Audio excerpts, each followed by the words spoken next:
Alright y'all, welcome back to another CarX video. This is the video that you guys have been waiting for.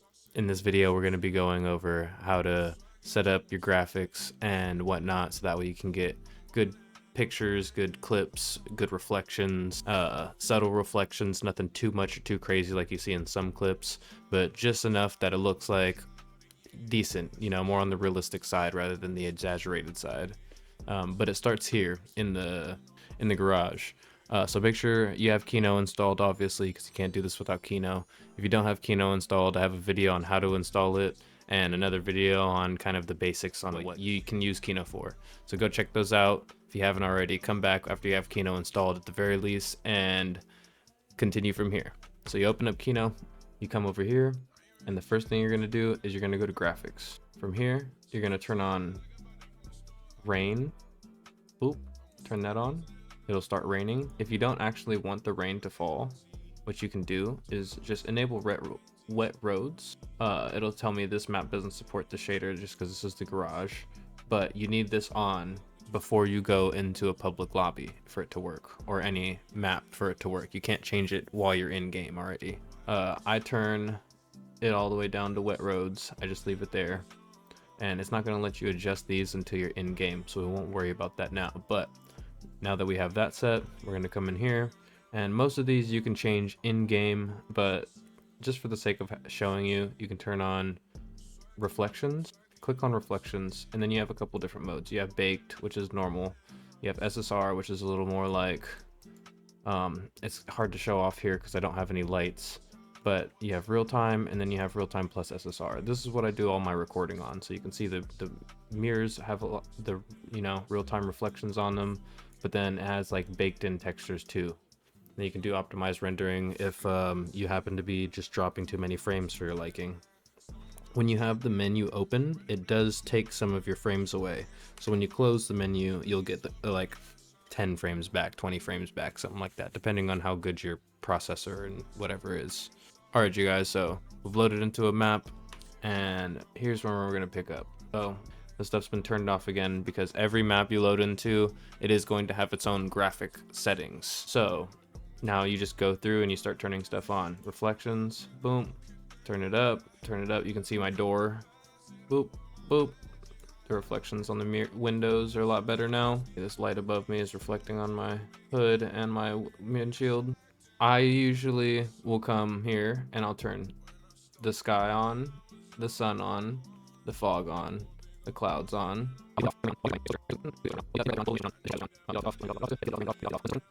Bloom, motion blur, we leave off. Now what we do is we go through, and I'll actually go outside because I can't really see the map from in here. So from here we can kind of see a little bit better of what's going on in the sky. So if I turn on the clouds and on and off the clouds, you can kind of see some of them pop in and out. If I go here, there's a lot that you can deal with. So you can turn like the density up, down, the shape, see them changing, erosion multiplier. I don't exactly know what half of these things do. I just like it on. Oopsie, I turned it off. I just like it on. I'll come back here. I'll go to sky.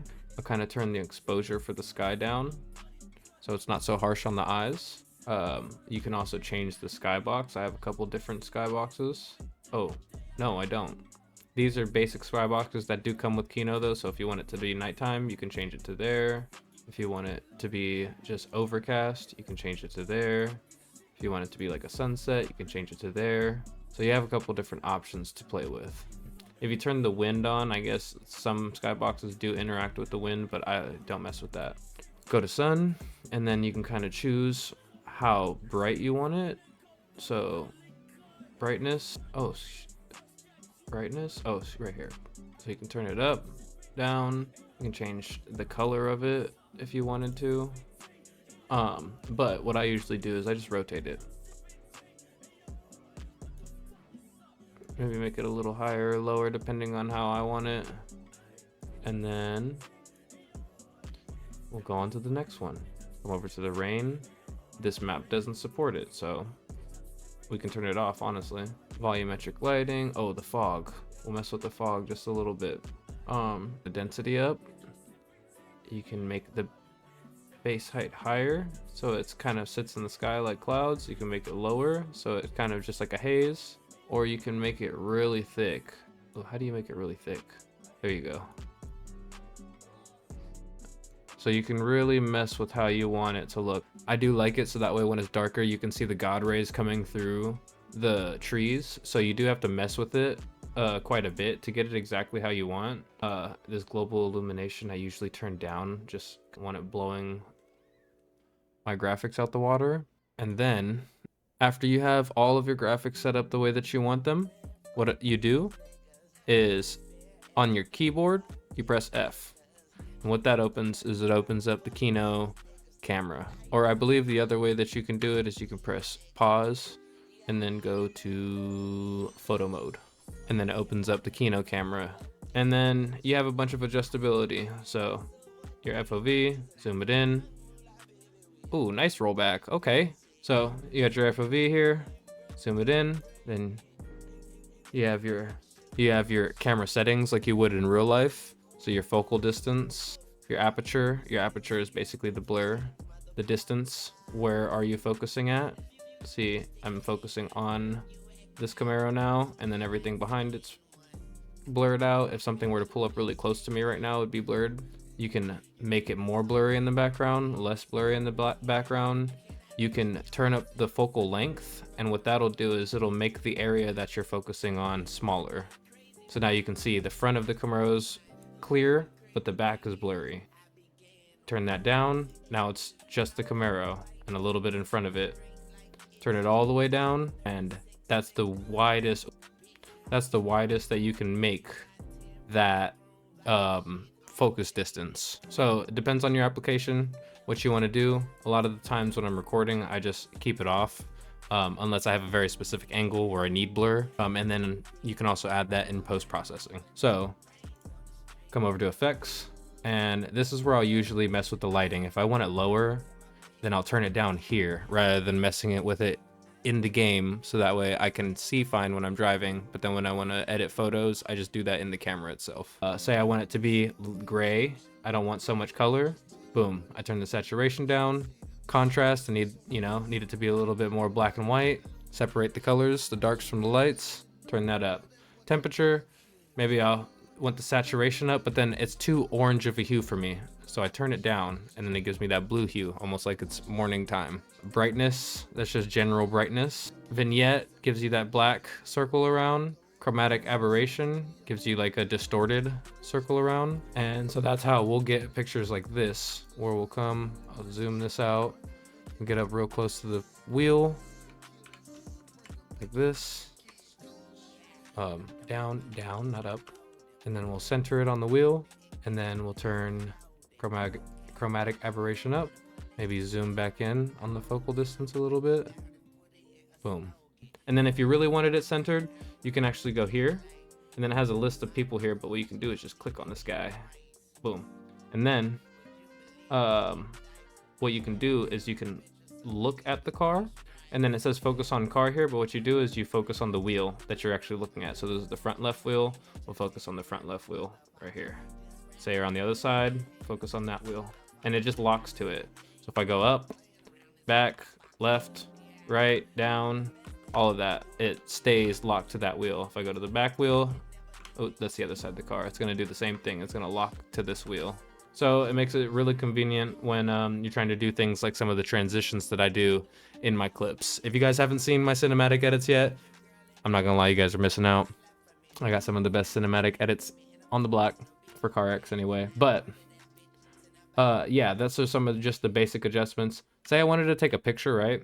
I want to take a picture, and you can press P to pause. So say this guy's right here, he's probably gonna go pull off, he's gonna go drive, do his thing, but I want him in the picture, so I'll pause it. Now everything's paused. See, look at, oops, let me stop looking at his wheel. So now everything's paused. No one's moving, no one's going nowhere.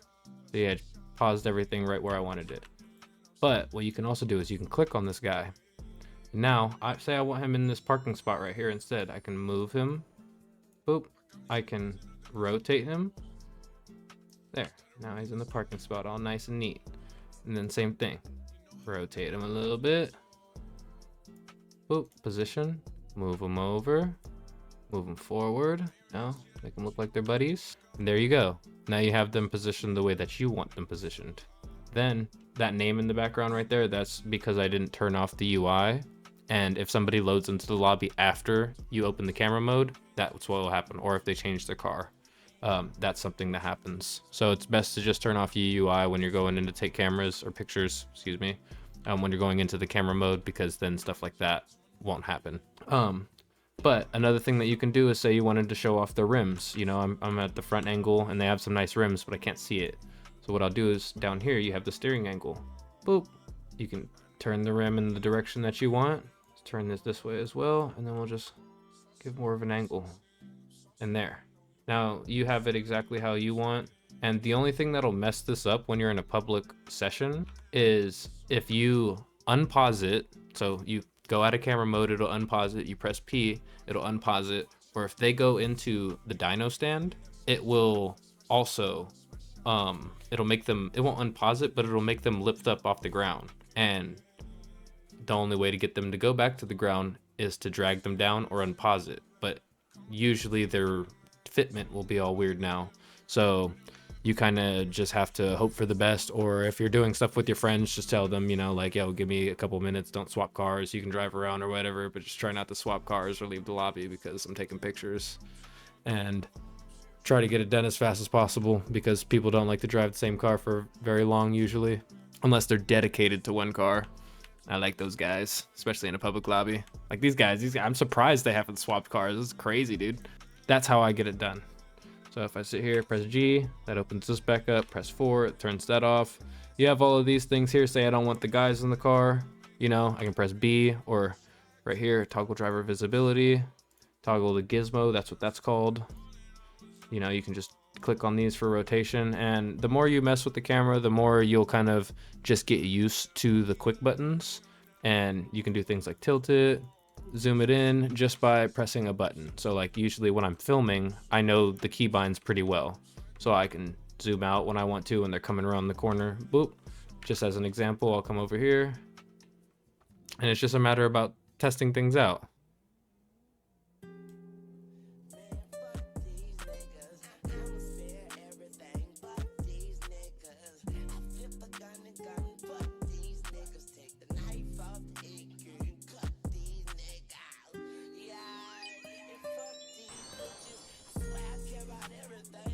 I feel like this is a good opportunity. This guy's chilling over here.